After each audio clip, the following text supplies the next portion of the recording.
Assalamualaikum warahmatullahi wabarakatuh. Waalaikumsalam warahmatullahi wabarakatuh. Saya Amin Trubus Purmadana dengan NIM akhir program akan mempresentasikan hasil dari rangkuman guru saya yang berjudul Psikologi Bahasa, Teori dan Praktik dari MOOC MPD.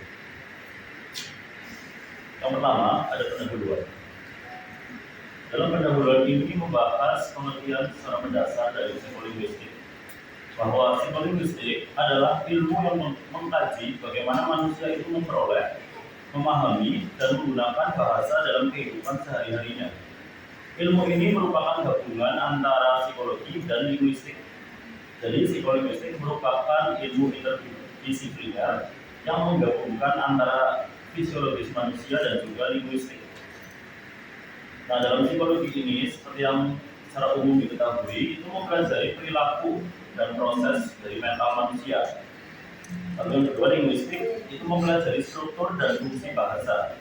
Nah, psikolinguistik ini bertujuan untuk memahami hubungan antara bahasa dan proses mental yang terjadi dalam otak, baik dalam produksi maupun pemahaman bahasa. Lalu yang kedua, ada konsep dasar dari psikolinguistik, mulai dari pengertian, sejarah lahir, dan perkembangan dari psikolinguistik itu sendiri.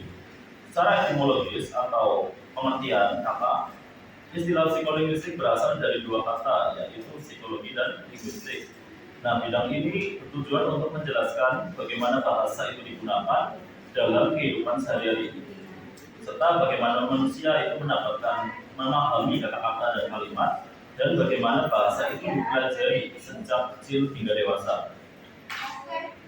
Psikolinguistik merupakan ilmu yang menguraikan proses-proses psikologis yang terjadi apabila seseorang menghasilkan kalimat dan memahami kalimat yang didengarnya waktu berkomunikasi dan bagaimana kemampuan berbahasa itu diperoleh oleh manusia, menurut pendapat dari Simanjuntak. Dari pendapat Hitchison tahun 1984, membatasi psikolinguistik itu sebagai studi yang mengkaji hanya bahasa dan pikiran, serta bagaimana bahasa dan pikiran itu saling bertautan dan membentuk suatu tuturan. Benih ilmu psikolinguistik tampak pada abad permulaan ke-20 saat psikolog Jerman bernama Wilhelm Wundt menyatakan bahwa bahasa dapat dijelaskan dengan prinsip-prinsip psikologis atau prinsip-prinsip kejiwaan yang menandasi tersusunnya dari suatu bahasa itu. Dalam bukunya Psychology That Spreads, Wilhelm Wundt menggabungkan dua aliran yang sangat kuat pada abad ke-19, yaitu aliran idealisme dan empirisme. Dari aliran idealisme ini memiliki prinsip berpikir atau thinking dan nalaran atau reasoning, serta di sini tertera contoh bagaimana seorang anak dapat memperoleh pengetahuan, serta bagaimana seorang anak yang mula-mula tidak memiliki pengetahuan apa-apa, makin hari makin bertambah pengetahuannya, seiring si anak itu atau manusia itu mempelajari sesuatu berdasarkan pengalamannya.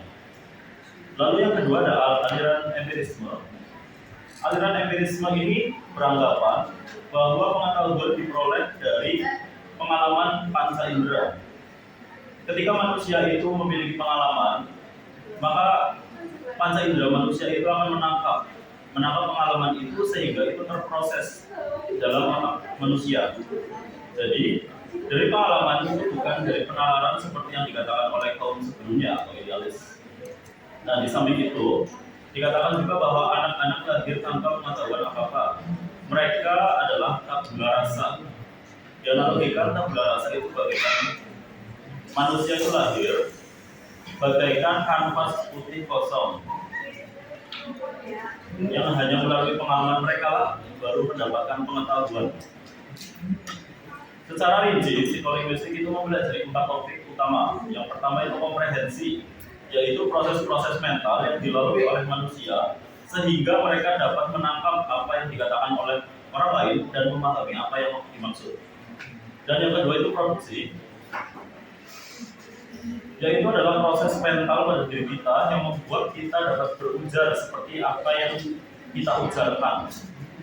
Jadi antara lisan dan perbuatan itu berkesinambungan. Yang ketiga adalah landasan biologis serta neurologis yang membuat manusia itu dapat berbahasa.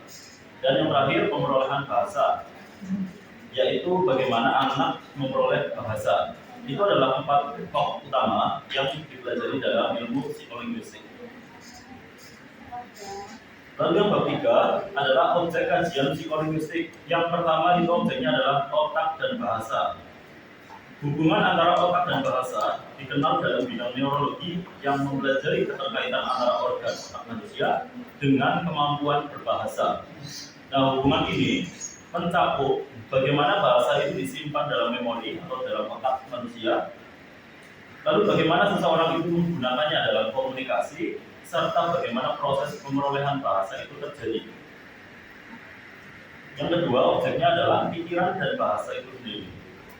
Nah, keterkaitan antara pikiran dan bahasa merupakan salah satu aspek menarik dalam kajian psikolinguistik, karena bahasa itu berperan sebagai alat komunikasi yang memungkinkan seseorang menyampaikan ide, ekspresi, dan perasaan kepada orang lain. Ide, ekspresi, dan perasaan orang lain itu adalah langkah awal sebelum manusia itu berbahasa. Dan selain daripada itu, manusia juga perlu memahami ujaran dan pesan yang disampaikan oleh lawan bicaranya. Oleh karena itu, dapat disimpulkan bahwa bahasa adalah media utama bagi manusia untuk mengekspresikan pikiran dan aspirasi mereka. Lalu bab 4, bahasa dan berbahasa. Nah, dalam bab ini mengatakan bahwa bahasa merupakan sistem lambang bunyi yang arbitrer yang digunakan oleh para anggota kelompok sosial untuk bekerjasama, berkomunikasi, dan mengidentifikasi diri. Pendapat dari Krida Laksana tahun 1983. Dan hakikat bahasa sama pengertiannya dengan ciri atau sifat hakiki terhadap bahasa itu sendiri menurut pendapat saya 1994. Dalam proses berbahasa terdapat 2 mekanisme utama, yaitu produksi dan pemahaman. Produksi bahasa melibatkan penyusunan kata dan kalimat untuk mengungkapkan ide, sedangkan pemahaman bahasa berkaitan dengan bagaimana seseorang itu menangkap dan menginterpretasikan pesan yang disampaikan oleh orang lain. Nah, proses ini melibatkan aktivitas kognitif yang kompleks seperti persepsi bunyi, pemaknaan kata, serta penyusunan struktur kalimat dalam pikiran. Lalu bahasa dan berbahasa ini adalah bagian yang tidak terpisahkan dari kehidupan manusia, karena kemampuan berbahasa itu memungkinkan manusia untuk belajar berbagai pengalaman, serta membangun peradaban. Nah, dengan memahami bahasa dan cara berbahasa, seseorang itu dapat lebih efektif dalam berkomunikasi serta lebih memahami bagaimana bahasa itu berperan dalam berbagai aspek kehidupan. Lalu bab 5, berbahasa, berpikir, dan berbudaya. Yang pertama, berbahasa adalah penyampaian pikiran atau perasaan dari orang yang berbicara mengenai masalah yang dihadapi dalam kehidupan budayanya. Jadi, kita lihat berbahasa, berpikir, dan berbudaya adalah suatu 3 hal atau 3 kegiatan yang saling berkaitan dalam kehidupan manusia itu, dan tentunya saling bertaut. Nah, pemahaman terhadap kata mempengaruhi cara seseorang melihat atau menafsirkan realitas itu sendiri. Pikiran manusia dapat dipengaruhi oleh bahasa yang digunakannya. Benjamin Ward dan Edward Sapir mendukung teori ini dengan contoh bangsa Jepang. Bangsa Jepang ini memiliki banyak kosakata untuk mendeskripsikan realitas, yaitu dengan menunjukkan pemahaman mereka yang detail terhadap dunia. Jadi dapat disimpulkan bahwa bahasa atau kata itu adalah media untuk mengidentifikasi sesuatu yang tak teridentifikasi. Lalu bab 6 ada teori pembelajaran dalam psikolog. Di sini terdapat beberapa teori dari tokoh. Yang pertama itu adalah teori pembiasan klasik dari Ivan Pavlov. Pavlov menemukan bahwa seekor anjing bisa dilatih untuk mengeluarkan air liur saat mendengar suara bel. Nah, karena kondisi ini, hal ini dapat diasosiasikan bahwa suara tersebut dengan makanan. Konsep ini berlaku dalam pembelajaran, di mana aturan yang diberikan secara konsisten akan membentuk kebiasaan dalam diri pelajar. Yang kedua ada teori penghubung dari Edward Thorndike. Yang pertama, teori penghubung ini menekankan pada prinsip trial and error, di mana pembelajaran terjadi melalui latihan dan pengulangan.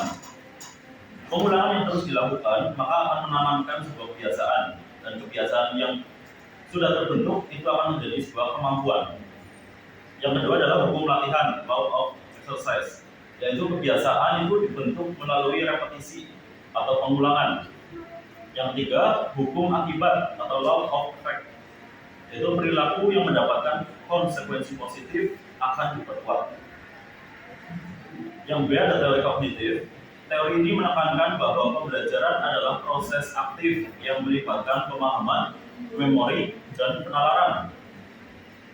Yang pertama, model pemrosesan informasi, yaitu pertama belajar terjadi melalui 3 tahap utama, yaitu informasi atau penerimaan stimulus, transformasi, pemrosesan dalam otak, dan evaluasi, penggunaan kembali informasi. Dan yang kedua ada teori perkembangan kognitif dari Young Piaget. Yang pertama, perkembangan intelektual seseorang melalui 4 tahap, yaitu sensori motor, dimulai itu ketika umur 0 sampai 2 tahun, yaitu interaksi dengan dunia melalui gerakan fisik. Jadi manusia pada umur skala 0 sampai 2 tahun ini mempelajari sesuatu itu melalui gerakan motorik. Lalu yang kedua ada praoperasional, dimulai pada usia 2 hingga 7 tahun, yaitu mulai memahami simbol dan bahasa. Yang ketiga, operasional konkret, dimulai pada umur 7 tahun hingga 11, yang mana pada umur tersebut dapat memahami konsep konkret dari dan logika. Dan yang terakhir ada operasional formal, dimulai tahun 11, dimulai pada usia 11 dan 18 tahun, yaitu manusia pada usia tersebut dapat memulai berpikir abstrak. Yang ketujuh, neurologi bahasa yang pertama, perkembangan otak dan fungsinya dalam bahasa. Otak manusia merupakan organ yang kompleks dan bertanggung jawab atas berbagai fungsi kognitif, termasuk bahasa itu sendiri. Nah, yang kedua, saat bayi lahir, otaknya hanya sekitar 40% dari berat otak orang dewasa. Tapi perkembangannya pesat selama beberapa tahun pertama kehidupannya. Dan yang ketiga, perkembangan otak dipengaruhi oleh stimulasi lingkungan, termasuk interaksi sosial dan juga pengalamannya dalam berbahasa itu. Lalu yang kedua, fungsi kebahasaan otak. Otak manusia terdiri dari 2 belahan atau hemisfer, yaitu kiri dan kanan. Hemisfer kiri umumnya lebih dominan dalam pemrosesan bahasa, terutama dalam tugas-tugas seperti produksi bahasa, sintaksis, dan juga pemahaman tata bahasa. Hemisfer kanan juga memiliki peran dalam bahasa, terutama dalam pemrosesan intonasi, ekspresi emosional, dan komunikasi, serta pemahaman bahasa kiasan. Yang tiga, area spesifik dalam otak yang bertanggung jawab atas bahasa. Area spesifiknya adalah area broca, terletak di lobus frontal kiri, yang bertanggung jawab atas produksi bahasa. Jika area ini rusak, seseorang bisa mengalami afasia broca, yang menyebabkan kesulitan dalam berbicara, tetapi masih dapat memahami bahasa dengan baik secara tekstual. Lalu yang kedua ada area Wernicke, terletak di lobus temporal kiri, yaitu yang bertanggung jawab atas pemahaman bahasa. Dan jika area Wernicke kiri ini rusak, seseorang itu dapat mengalami afasia Wernicke, di mana ia dapat berbicara dengan lancar, tetapi sulit memahami makna dari kata-kata yang ia ucapkan. Yang keempat ada teori lateralisasi dan lokalisasi. Lateralisasi bahasa merujuk pada dominasi salah satu hemisfer otak dalam pemrosesan bahasa, yang dalam kebanyakan kasus adalah hemisfer kiri atau Wernicke. Nah, lokalisasi bahasa merujuk pada gagasan bahwa fungsi bahasa tertentu berada di area otak yang spesifik. Lalu yang ketiga, penelitian dengan teknik pencitraan otak, fMRI, PET scan, menunjukkan bahwa aktivitas bahasa lebih banyak terjadi di hemisfer kiri, tapi juga dapat melibatkan area lain dalam kasus tertentu. Lalu di bab 8 adalah neurologi bahasa yang kedua. Pertama itu ada hemisfer yang dominan dalam bahasa. Dalam sebagian besar populasi, hemisfer kiri itu lebih dominan dalam pemrosesan bahasa, tetapi ada pengecualian.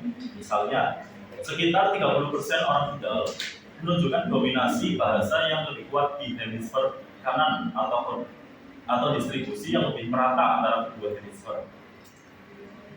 Dan yang kedua, perbedaan gender dalam kemampuan bahasa. Studi menunjukkan bahwa wanita cenderung memiliki kemampuan verbal yang lebih baik dibanding pria. Salah satu alasan biologisnya adalah wanita memiliki koneksi saraf yang lebih banyak antara kedua hemisfer otak, yang memungkinkan mereka untuk menggunakan kedua belahan otak dalam tugas berbahasa dengan lebih efektif. Nah, faktor sosial dan lingkungan juga berpengaruh pada perbedaan ini, karena misalnya anak perempuan cenderung mendapat lebih banyak stimulasi verbal sejak kecil dibanding anak laki-laki. Yang ketiga ada pemberbahasaan hewan. Berbagai eksperimen telah dilakukan untuk melihat apakah hewan dapat belajar bahasa manusia. Nah, percobaan dengan Vicky pada nama simpanse yang dijadikan eksperimen sebagai pengolahan bahasa menunjukkan bahwa primata non manusia tidak memiliki kemampuan untuk meniru ucapan manusia karena keterbatasan anatomi vokal mereka. Mungkin mereka memahami secara motorik, tapi mereka tidak memahaminya secara bahasa, secara linguistik. Lalu ada simpanse lain berhasil diajari bahasa isyarat atau ASL dan mampu menggunakan lebih dari 100 tanda. Bahasa isyarat lebih mengutamakan pergerakan atau motorik dan juga pemahaman yang diulang-ulang, sehingga itu akan menimbulkan kebiasaan. Nah, dari kedua percobaan ini menunjukkan bahwa meskipun hewan dapat memahami simbol dan komunikasi dasar, mereka tidak memiliki sistem bahasa yang kompleks seperti manusia. Lalu pada bab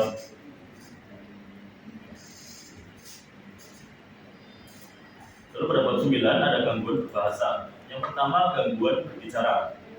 Gangguan berbicara dapat disebabkan oleh faktor organik, misalnya kerusakan pada pita suara, lidah, ataupun paru-paru, maupun faktor psikologis, misalnya trauma emosional dan juga kecemasan.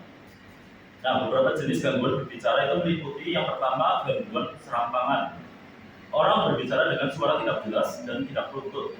Dan yang kedua, gangguan propulsif. Orang berbicara terlalu cepat sehingga sulit untuk dipahami.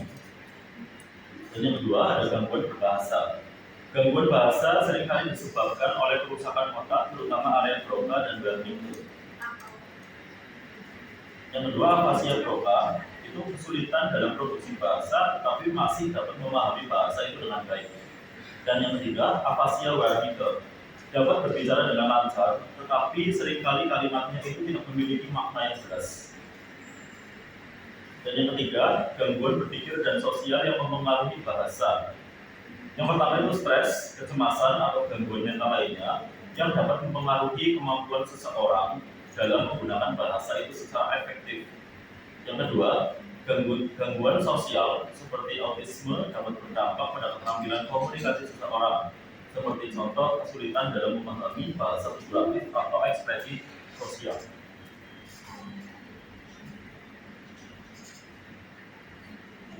Lalu bab 10 ada pemerolehan bahasa.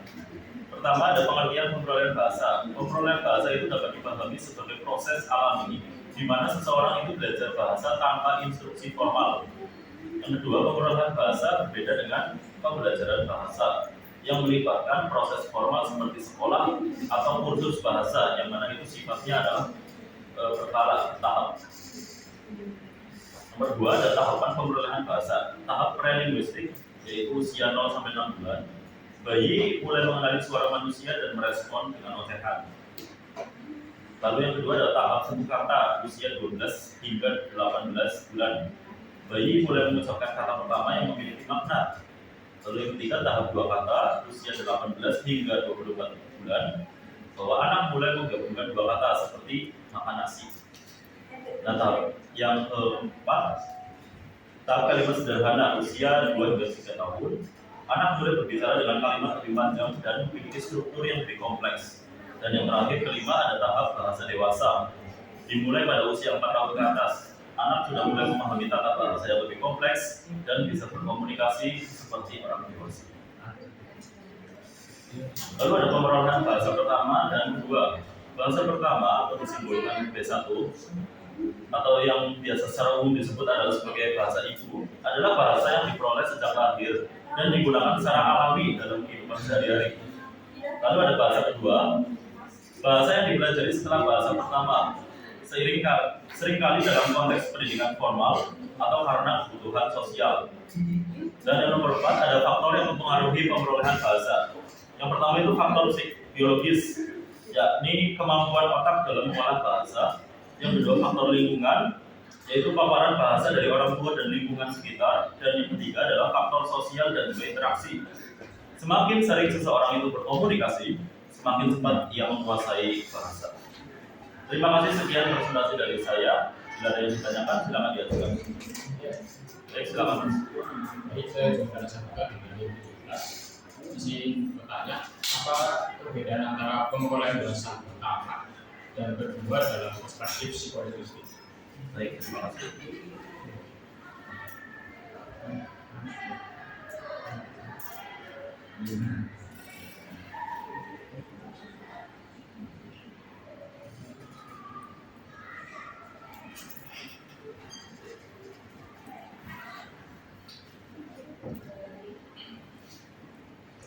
Baik, izin menjawab. Dari sudut pandang psikolinguistik itu sendiri, pemerolehan bahasa pertama dan bahasa kedua berbeda dalam hal proses mental, usia, dan keterlibatan otak.